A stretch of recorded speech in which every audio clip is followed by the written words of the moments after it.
Gloria a Jesús. Bendecimos el nombre de nuestro Señor Jesucristo. Le expresamos nuestra mayor y más genuina gratitud por, por seguir haciendo de nosotros y seguir viéndonos como una expresión de confianza. Por lo tanto, mi amada comunidad, el hecho de poder estar corriendo esta carrera debería de significar para cada uno de nosotros la oportunidad de vivir de la manera correcta.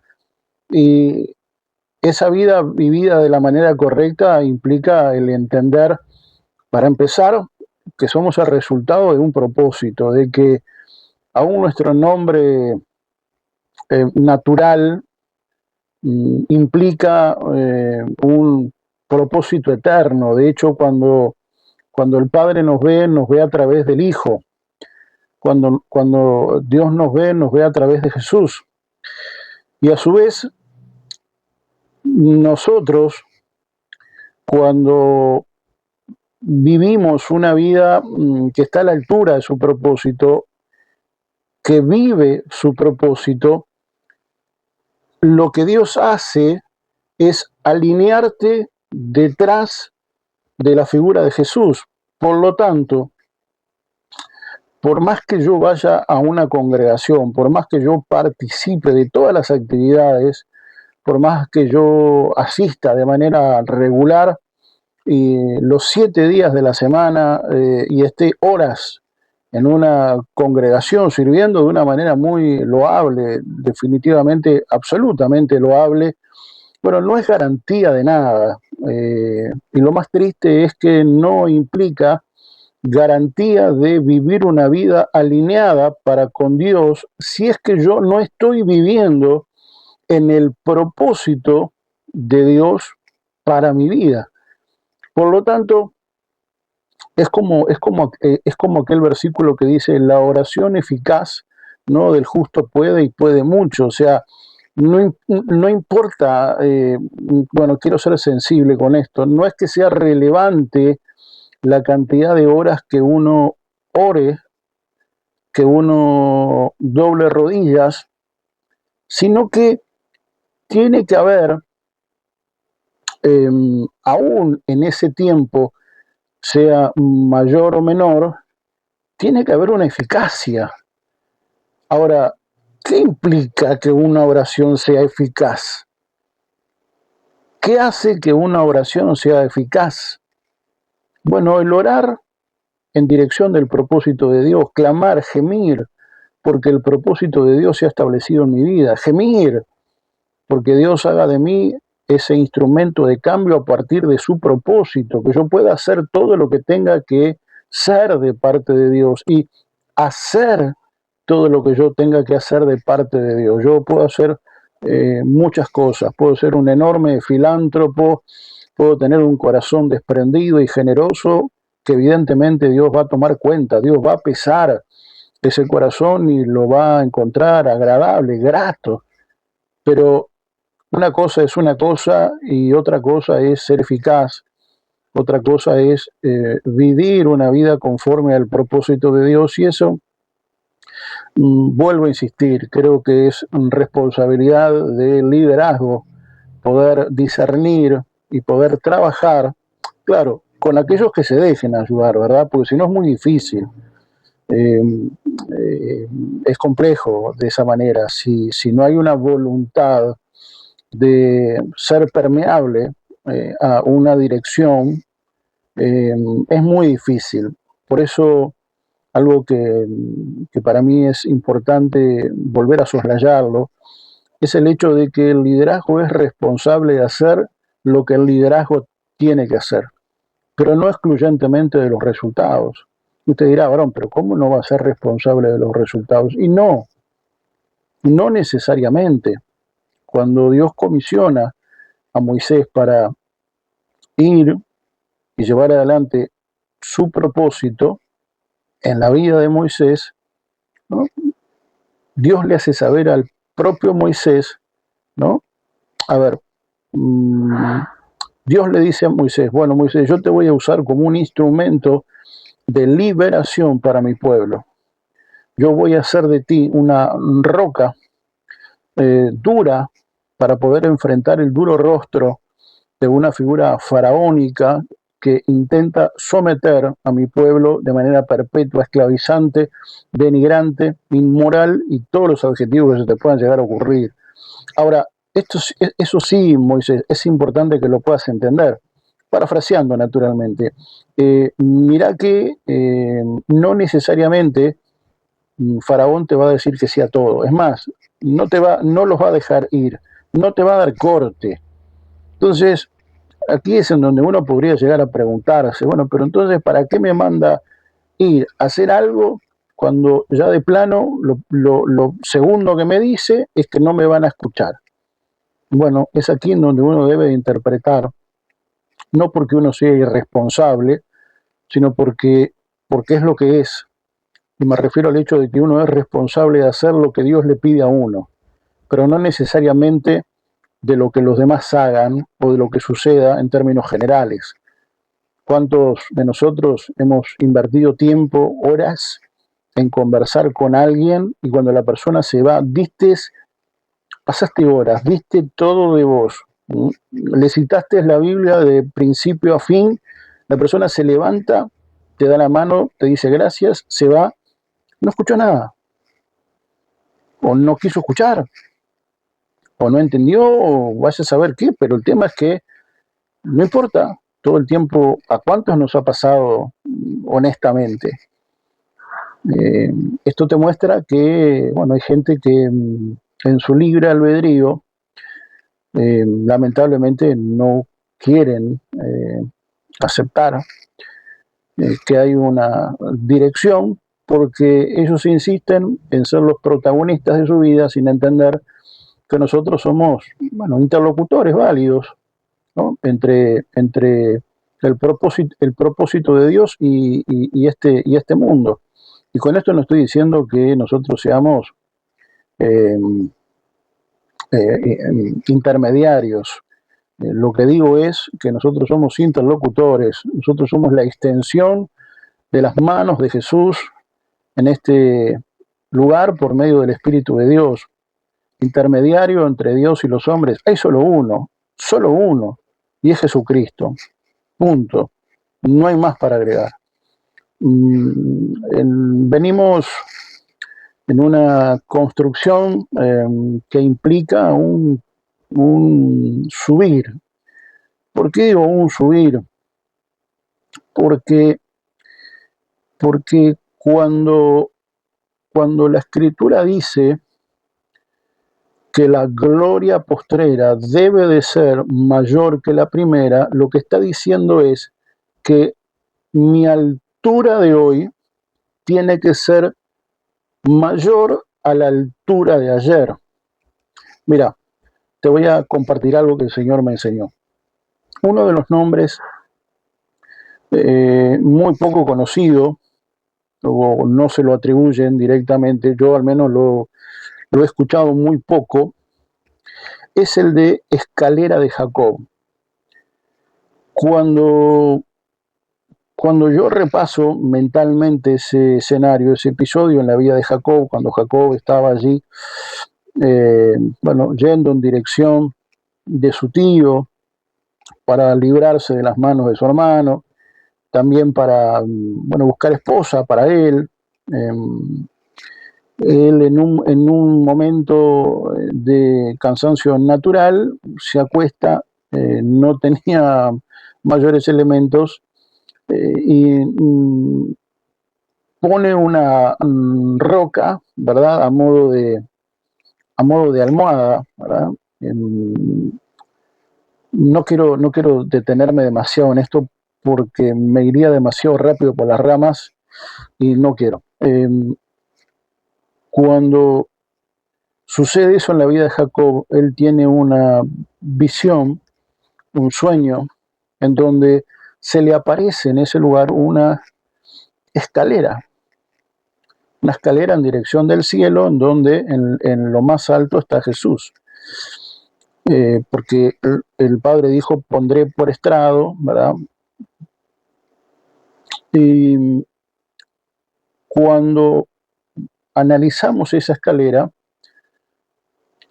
es una escalera que va en dirección del cielo, no es una escalera que vaya en dirección de las profundidades de la tierra. Y esto no es menor, porque, porque esa escalera, por no decir ese nombre, a lo que nos va a llevar siempre, como lo refrenda el versículo que habla de que la gloria postrera debe de ser mayor que la primera. ¿Por qué debe de ser mayor que la primera? Porque la vida me va poniendo delante de distintos escenarios que me van obligando a mí a tomar la decisión de decidir de quedarme en el mismo escalón o de subir algún escalón. Y no quiero pensar que alguno quiera bajar de escalón. No quiero pensar esa opción. Opción que está ahí. Opción que está ahí. Pero el Señor nos alienta permanentemente a subir escalones. ¿Por qué hace eso? Bueno, porque Él es el Dios altísimo, porque Él habita en lo alto, porque su naturaleza es esa y siempre nos va a animar a ir en dirección de esa naturaleza. Pero también porque en términos muy prácticos, porque esta cosmovisión tan particular y este sueño y este nombre tan particular, porque en términos prácticos, este mundo, este sistema mundo, intenta someternos permanentemente hacia, jalarnos hacia abajo, en dirección del piso. ¿Por qué?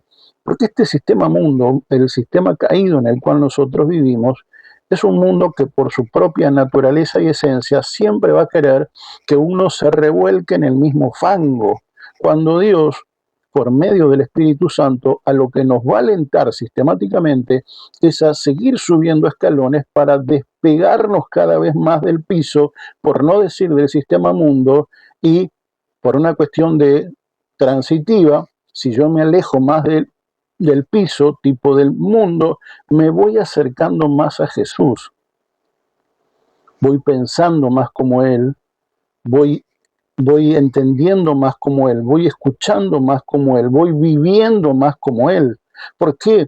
Porque nosotros, Él es nuestro modelo a seguir y nosotros debemos de imitarlo a Él. Por lo tanto, ese nombre, esa escalera de Jacob, lo que le está diciendo a su iglesia es que la motivación del Padre es que nosotros subamos para ir en dirección de lo perfecto. Por eso Cristo dijo, sed santos y perfectos, justos, ¿no? Como nuestro Padre, vuestro Padre, así lo es. Esa es la vara de medir de nuestro Dios.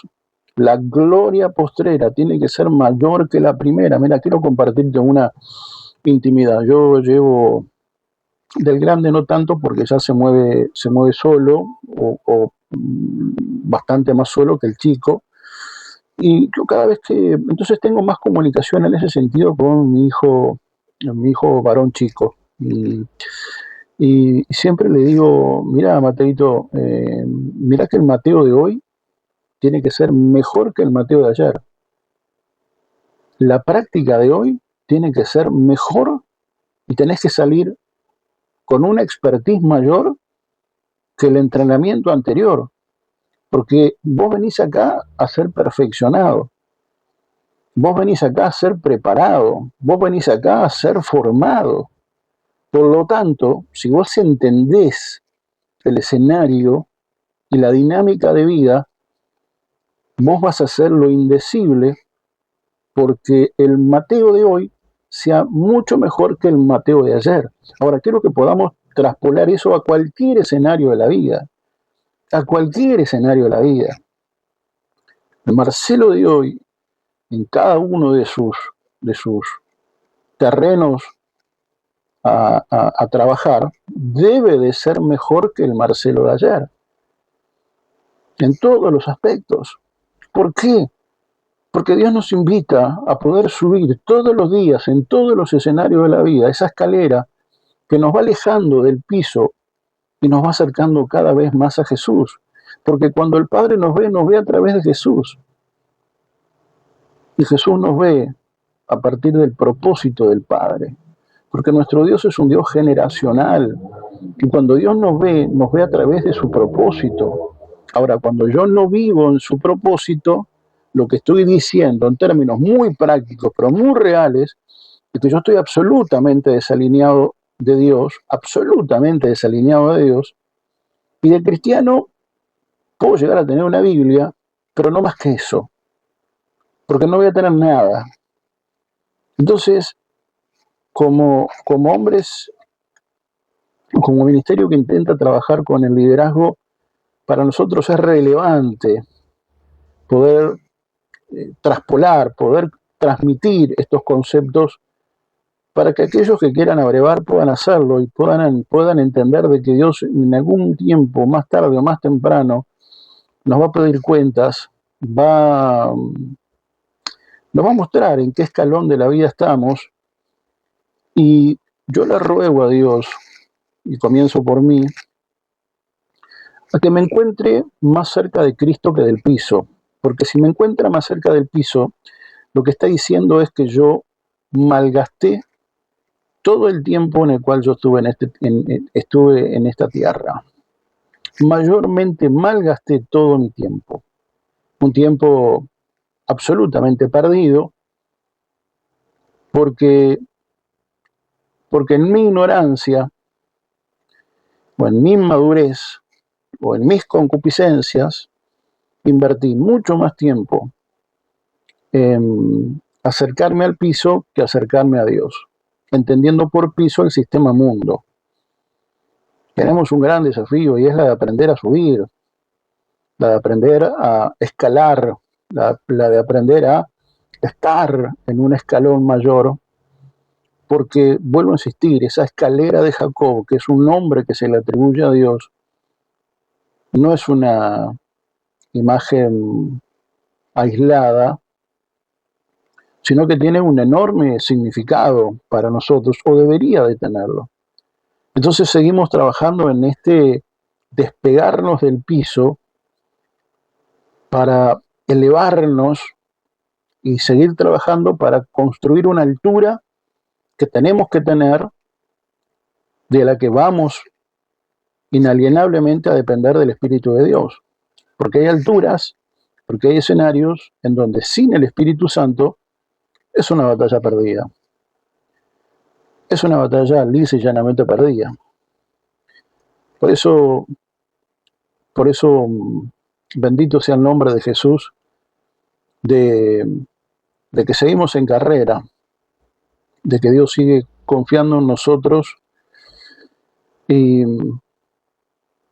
y que tenemos que asumir un protagonismo no religioso, pero sí un protagonismo en cuanto a propósito, para que definitivamente cuando el Padre mire en dirección de este mundo pueda vernos, porque vuelvo a insistir, no es que me vea a mí, ve el propósito que hay en mí desarrollado en hechos concretos.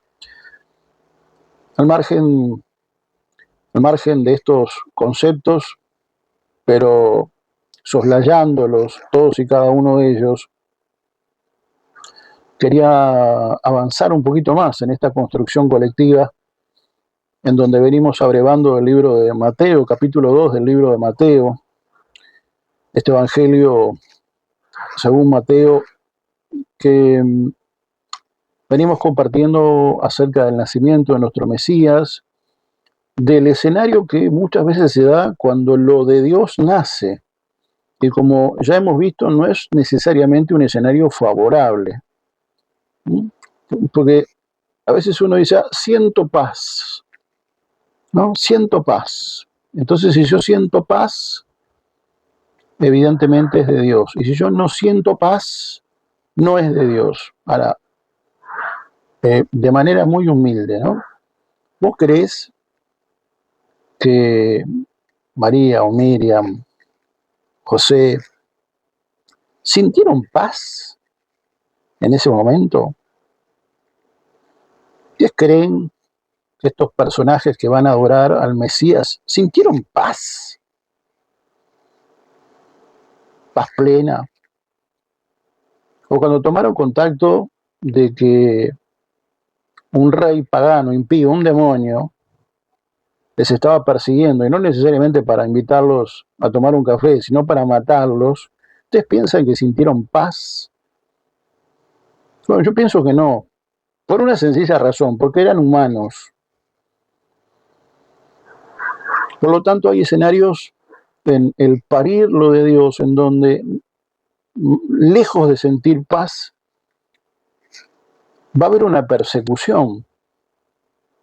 Por eso nosotros decimos, porque así el Señor lo puso en nuestro corazón, trabajamos en ser un ministerio coatita y de ser un sacerdocio de la tribu de Isaacar, es decir, un sacerdocio entendido en los tiempos. Porque entiendo relevante, entiendo que nuestra asignación tiene esa genética, tiene ese rasgo, y es en esa misma dirección en donde vamos. Y esa misma dirección a veces nos lleva a manejar conceptos que no son gratos, no son los que un público promedio tal vez quisiera escuchar. Muchas veces a uno le tildan de un hombre amargado, enojado, como una suerte de hombre de mal agüero, como que siempre ve, viste, es el medio vaso vacío. Bueno, yo creo que nada más lejos de la realidad, lo digo muy honestamente. Obviamente soy humano y el Señor sigue trabajando en mi vida como la de todos, pero de manera honesta creo que no pasa por ahí, sino que, bueno, digamos que nos ha tocado y lo aceptamos de brazos abiertos, ser comunicadores de un mensaje que tal vez no es el más feliz, no es el que más atrae, no es el que más seduce, no tenemos un mensaje seductor. Tenemos un mensaje maduro para gente madura, que tiene el ánimo, la voluntad de trabajar en esa dirección.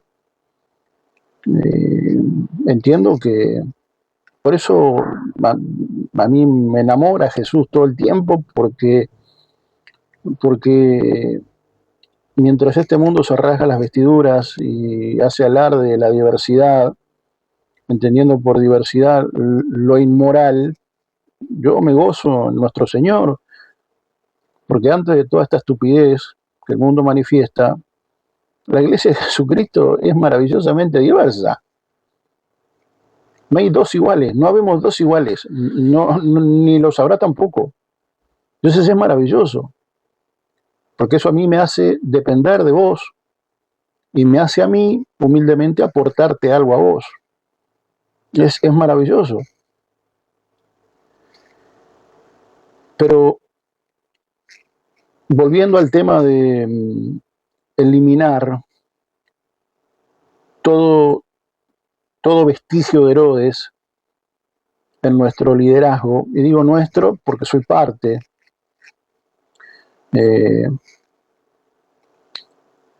cuando, y esto lo vimos la charla anterior, ¿verdad? Cuando la propia escritura revela la verdadera intención de Herodes, una figura que tenía una jerarquía. No era cualquier cosa Herodes, era un rey corrupto, inmoral, no debería sorprender a nadie, ¿no? Un hombre que llegó a esa posición a partir de, bueno, vínculos políticos, familiares, económicos, en fin, cualquier similitud con la realidad es mera coincidencia, ¿eh? Y él es, bueno, reconocido como rey, puesto como rey, y es una jefatura. O sea, hay una legalidad detrás de esa jerarquía. Y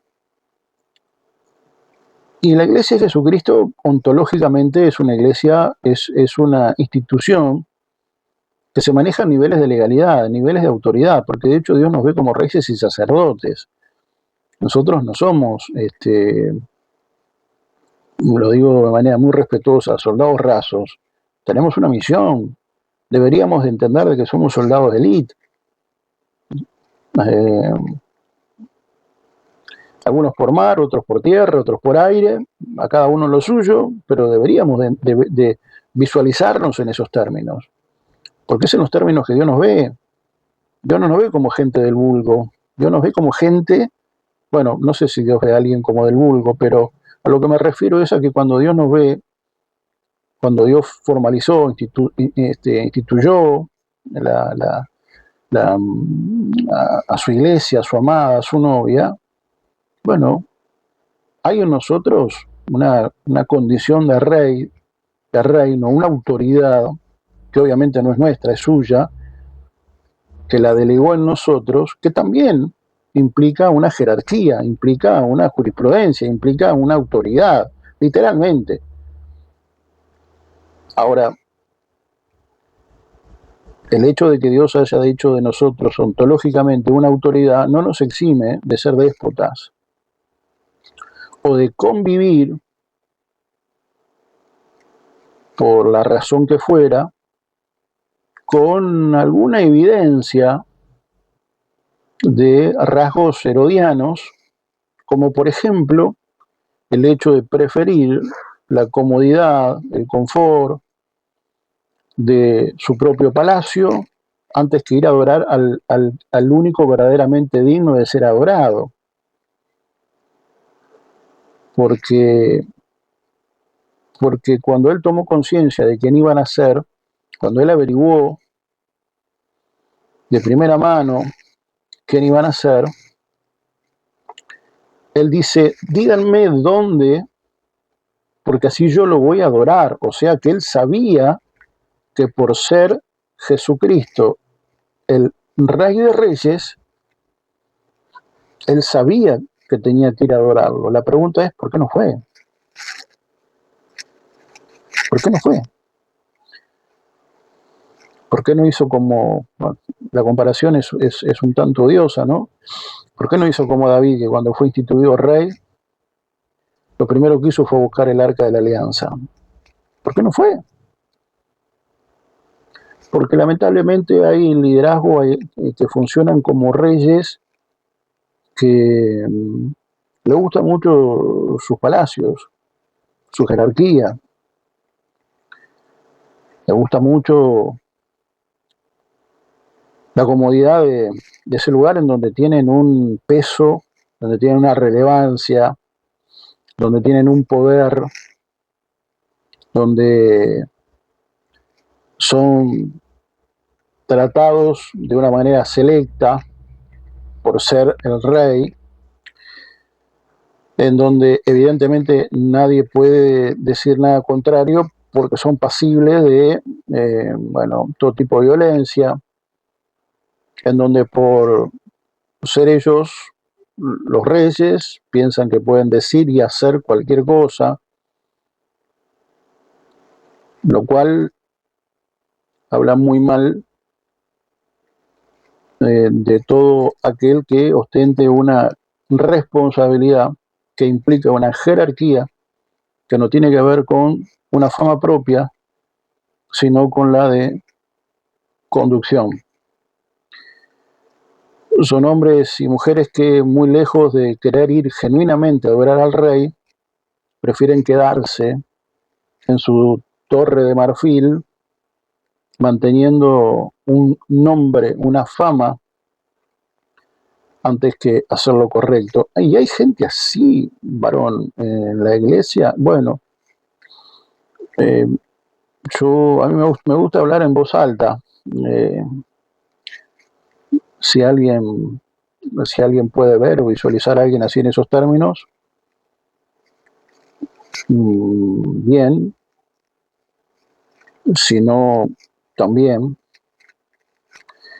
pero como, como intento tener mucho pelo en la lengua o no tener pelo en la lengua, yo puedo decir que sí, hay líderes así. Hay líderes que le encanta que le digas pastor, apóstol, profeta, pero que a la hora de la oración no son capaces de rendirse porque son lo suficientemente grandes y famosos como para que el pueblo no los vea de rodillas. Yo qué sé. Cuando queda al descubierto la verdadera intención, porque en general, porque en definitiva la verdadera intención es eso. Cuando vos ves a alguien así, lo que debes ver es a un hombre y una mujer que van a, cuando vean algo genuino de Dios, van a intentar matarlo. Cuando vos veas a alguien así, más tarde o más temprano, fíjate que todo lo genuino de Dios van a intentar opacarlo, matarlo, destruirlo, porque esa es la naturaleza de Herodes. Esa es la verdadera naturaleza de Herodes. El capítulo 2 del libro de Mateo, el versículo 16, dice: Herodes, al verse burlado por los sabios, se enfureció en gran manera y mandó matar a todos los niños que había en Belén y en todos sus alrededores, de 2 años para abajo, según el tiempo que había averiguado de los sabios. Bueno, evidentemente el texto continúa y el contexto también continúa, pero ya ves que cuando este tipo de liderazgo, porque será lo que será, pero no dejó de ser rey, y cuando alguien tiene una jefatura, una gobernanza, una autoridad o responsabilidad, que debería ser lo mismo, y no tiende a adorar a Dios, tiende a matar a todo lo de Dios.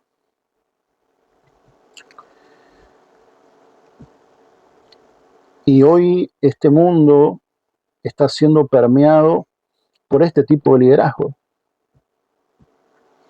No solamente en la iglesia, sino fuera de la iglesia. Y la iglesia debe de interceder para que este tipo de liderazgo, que hoy está sometiendo a muchas de nuestras naciones, pueda ser eyectado y que por lo menos aparezca un hombre o una mujer con una sensibilidad distinta, con principios diferentes, que valore la vida, porque no necesito decir que hace ya demasiado tiempo, pero lo hemos naturalizado. Nuestras sociedades lo han naturalizado. El tema del aborto como, en fin, no pasa nada. No pasa nada. Lo hemos naturalizado, insisto, sin entender a cabalidad que cuando uno naturaliza algo, lo que le está dando es derecho legal. Vos fíjate que cuando Herodes no puede cumplir, o mejor dicho, no logra hacer lo que él quería hacer, ante la duda manda a matar a todos los niños. Que alguna versión dice niños varones, y bueno, no necesito decir el flagelo que los hombres, ¿no?, están viviendo frente a un feminismo radical, demoníaco, que te encuentra culpable antes de siquiera poder defenderte. Hay casos resonantes que son de pública notoriedad, otros no tanto, pero a mí me gusta mirar informativos, redes, estar un poco leyendo o tomándole el pulso, al menos a nuestra sociedad, y dar cuenta de que de hoy mujeres que se están dando cuenta, abogados, abogadas. Bueno, hay por ahí algún programa también periodístico que ha desnudado algunas denuncias falsas. Hoy el hombre, poco menos que es un ser de segunda categoría. El tema del aborto es algo que lo hemos, insisto, naturalizado como, bueno, ¿cuánto está el pan hoy? 25, pero si ayer estaba 15, ¿qué pasó? ¿10 pesos subió? Ah, bueno, sí, subió el petróleo. Bueno, está bien, no pasa nada. Y esto es igual, esto es exactamente igual. Y lo que se esconde como un derecho no deja de ser la evidencia de un tiempo profético. Porque vos fijate que cuando este tipo de escenario se da, como el de Herodes y el asesinar a todos los niños, es en una coyuntura donde lo de Dios está naciendo, algo nuevo de Dios está surgiendo. Por lo tanto, proféticamente, este es un tiempo donde la iglesia necesita entender que Dios está haciendo algo nuevo y nosotros tenemos la responsabilidad ministerial, individual, de poder entender, discernir qué es lo nuevo de parte de Dios. Por eso venimos diciendo hace varias semanas que Dios está haciendo cosa nueva en el sentido de una misma comisión, pero de una forma diferente. ¿Por qué? Porque Dios está haciendo algo nuevo. Porque ya lo viejo ya pasó, hay algo nuevo de parte de Dios. Y si yo no lo interpreto, no lo voy a poder alcanzar. Porque no me es revelado. No estoy a la altura. Estoy en otra frecuencia. Entonces, este tiempo donde estamos viendo cómo se han naturalizado mucho todo este tipo de cosas, lo que evidencia es que hay un sistema de gobierno absolutamente demoníaco que está haciendo su mayor esfuerzo porque lo de Dios no termine naciendo en las comunidades, en los templos, en las congregaciones, en las vidas, en los barrios, no termine de germinar. Quieren matarlo antes de que se desarrolle. Por eso hay una fecha. Aquí dice hasta los 2 años, al menos en esta versión. Quiere decir, bueno, en términos muy prácticos, bueno, muchachos, acá hay algo muy nuevo, muy virgen. Vamos a hacer una cosa, vamos a matarlo. Todo lo que vos veas que es distinto, diferente, vamos a intentar matarlo. Para que no prospere. Bueno, pero en realidad está bastante inmaduro, es todo muy incipiente, no importa, vamos a matarlo. Ante la duda, vamos a matarlo. Y en este tiempo están conviviendo dos sistemas demoníacos, porque a veces el mundo espiritual demoníaco funciona de una manera mucho más homogénea, más mancomunada que la iglesia de Jesús. Porque vos fíjate qué interesante, ¿no? Al menos para mí. Este espíritu de Herodes, esta gobernanza llamada Herodes, vos fíjate que tiene mucho que ver con otro personaje demoníaco, como lo fue Atalía. ¿Te acuerdas de Atalía? Que cuando, bueno, hija de Acab y Jezabel, ¿no? Que después alcanza un matrimonio político, ¿verdad? Allí en la zona, en la región de Judá. Y cuando su hijo muere, por supuesto que ya tenía, ¿verdad? Bueno, como su mamá, ¿no? Lo que se hereda no se roba. En esa sed de poder desmedida, completamente demoníaca, en donde el fin justifica los medios, que tiene mucho que ver con el liderazgo herodiano. Atalía lo que hace es, estaba confiada, por supuesto, un idólatra de principio a fin. Si Jezabel había sido execrable, bueno, eh, Atalía peor, peor. Todo lo de Dios intentó mutilarlo de todas las maneras posibles, lo logró en buena medida.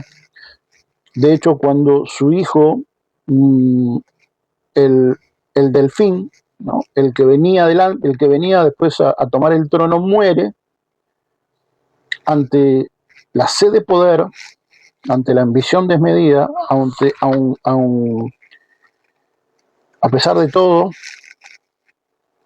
cuando ella vio que su liderazgo, su genealogía, su gobierno estaba peligrando, porque ya su hijo no iba a gobernar, por supuesto que no iba a gobernar su hijo, iba a gobernar ella, ¿verdad? A través de su hijo, ¿verdad? Como toda figura, pero en este caso jezabélica, porque hay mucho de Jezabel en Atalía.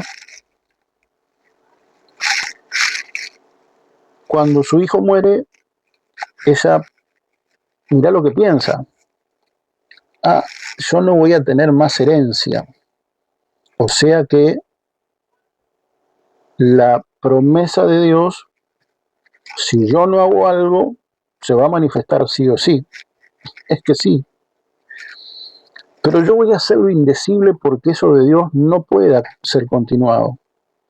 Entonces, porque la promesa venía sobre David, cuando los descendientes de David, que eran los habilitados al reino,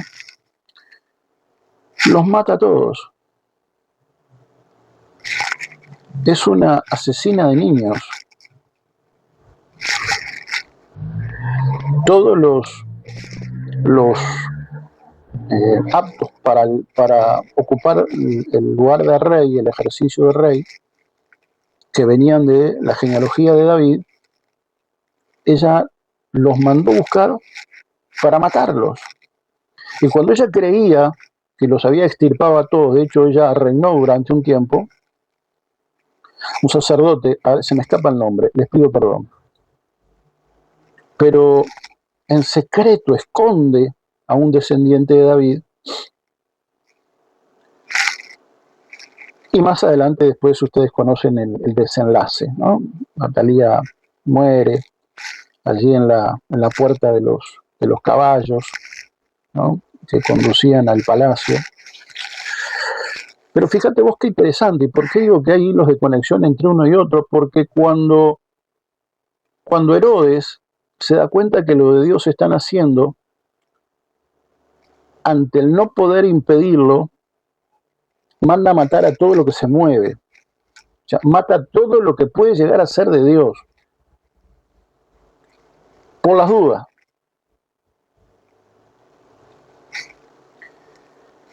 Y usted dirá, varón, pero a mí lo que el mundo haga no me importa. Y yo le digo, bueno, a mí en líneas generales tampoco, pero no debemos ignorar las maquinaciones. Evidentemente sí me importa el liderazgo de la iglesia y le ruego a Dios que no haya nadie que tenga una enorme responsabilidad de conducción que se maneje en estos términos. Es decir, que cuando alguien ve algo nuevo, algo virgen, algo puro de parte de Dios, intentan ponerle la pata en el pecho para que no se mueva. Cuando ve que alguien Dios lo está usando, y claro, su condición de pastor, de profeta, de apóstol, comienza a ser, ¿verdad? No digo discutida, porque no deja de serlo, pero ya no es tan relevante. Es como cuando, viste, allí David decían, bueno, porque Saúl mató a los miles, pero David a los 10.000. Bueno, ahí hay otro gen, otro gen interesante.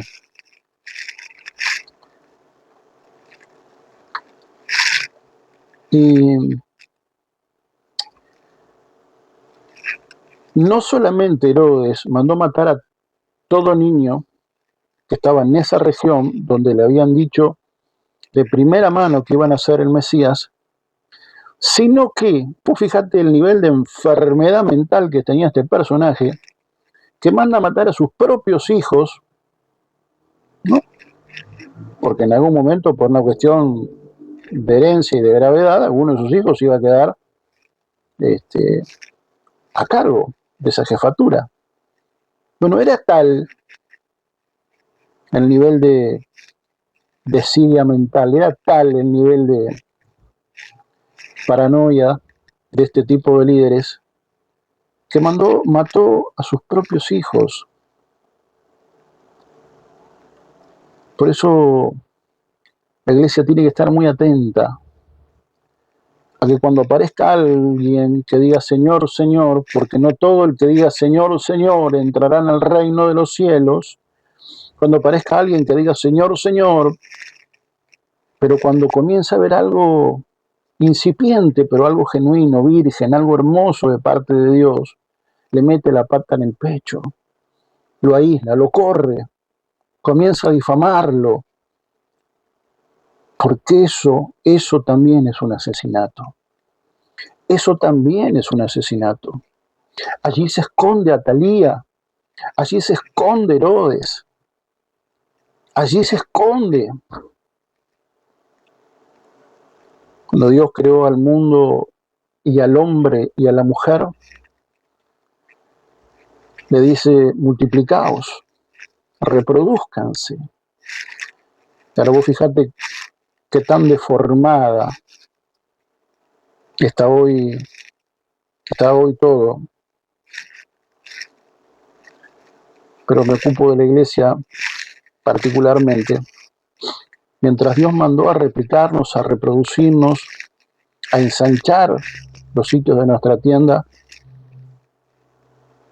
a veces el propio liderazgo, en vez de multiplicar en toda la extensión de la palabra, sí, se replican, porque por supuesto les gusta gente, pero cuando ven a alguien que les hace un mínimo de sombra, lo asesinan. No todo gracias al Eterno.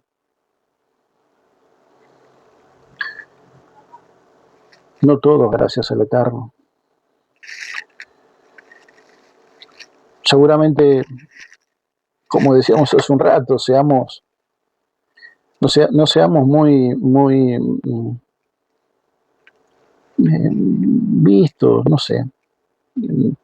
Definitivamente reconozco que no tenemos un mensaje muy pum para arriba, muy motivacional. ¿No? Algunos era, bueno, varón, si usted intenta motivar a la gente así, la verdad que va por un muy mal camino. Es que yo no busco motivarlo, yo no soy un motivador. No sé hacerlo. Yo no, a mí el Padre no me creó para motivar a nadie. Así que no es mi fin. Ni mi fin ni mi principio, nada. Pero sí me dio la orden. Y me dijo, Samuel,